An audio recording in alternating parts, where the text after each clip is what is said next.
Look, Theo, you made a point earlier when you were talking about business regulations that we no longer send people down the mine.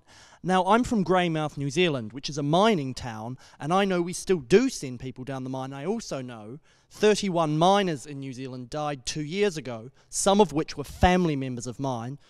The mine was later found to have not followed the correct government regulations about where they could mine and where they could not.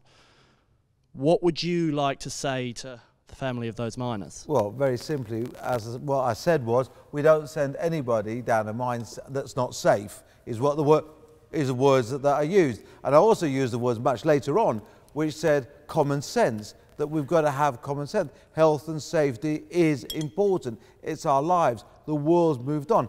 That doesn't preclude the fact that they might have a rogue organisation somewhere. And if you find there's a rogue organisation, what we have is corporate manslaughter rules in this country. And that's an important aspect of it. So people who don't follow the right rules should be punished. It's outrageous that you would do that.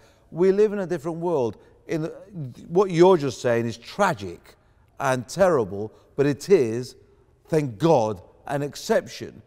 Years ago, it wasn't an exception. Years ago, I think you'll find it was a common thing that happened, and we've moved on from there. So health and safety, I said, was an important aspect of it. Common sense prevails, but we've moved on. And obviously that's a tragedy, and that should never happen.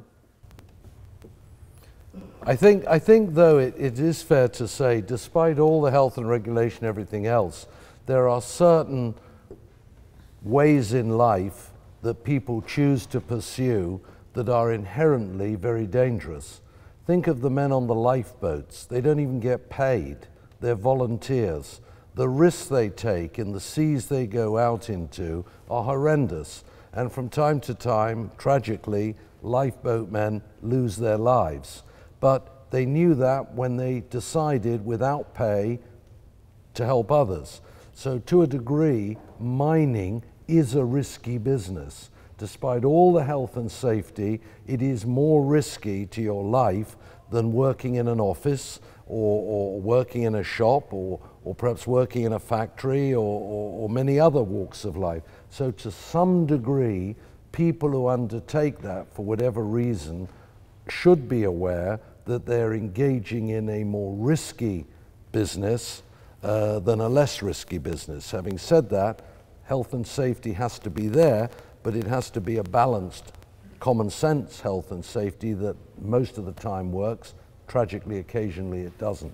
But it's a risk, and there is a risk. But they're entitled to assume that their employer will take reasonable steps to protect them against unnecessary risks, and to expect that their employer will do everything reasonable to minimize the risks.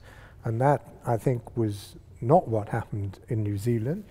It was not what happened in the part of South Wales from which I come from just last year, when people lost their lives in a mining accident in the Swansea Valley, and someone is now going to be prosecuted involved in the management of that mine. So you do have to have some regulation. You do have to have some safeguard so that men who are involved in what is admittedly a risky way of earning a living have some protection so that that risk is minimized.